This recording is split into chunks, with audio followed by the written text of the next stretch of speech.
চলো আবার একটা নতুন কাজ নিয়ে তোমাদের কাছে এলাম, যে কাজটা খুবই ইন্টারেস্টিং হবে। আইসক্রিম স্টিক দিয়ে কাজ করছি, হাতের কাজ, বাচ্চাদের স্কুলের প্রজেক্ট আছে, তাই জন্য আমি করলাম কাজটা। কেমন লাগছে দেখো। এটা ঘর সাজানোর জন্য তোমরা করতে পারো, তখন এটা বড় করে করা যাবে। আমি এখানে ব্যবহার করেছি আইসক্রিম স্টিক, প্লেন কালারের যেটা হয়, নর্মাল উডেন কালার, আর অ্যাক্রেলিক কালার, ক্যামেলের অ্যাক্রেলিক কালার, আর ইউজ করেছি flat brush, round brush, synthetic, আর সেভেলিয়ান হেয়ার।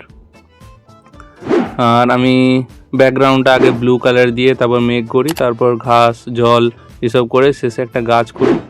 খুব কম সময়ের মধ্যে কাজটা করেছি, তোমরা চাইলে করতে পারো এরকম ধরনের কাজ। আর কেমন লাগছে অবশ্যই মতামত দিও, যদি ভালো লাগে বলতে পারো, আমি এরকম ধরনের কাজ আরও আপডেট দেবো।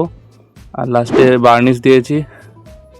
বার্নিশটা প্রথম ইউজ করছি এই কোম্পানির, আগে অন্য কোম্পানি ইউজ করেছিলাম, কিন্তু এই কোম্পানির এই বার্নিশটা খুবই ভালো সত্যি।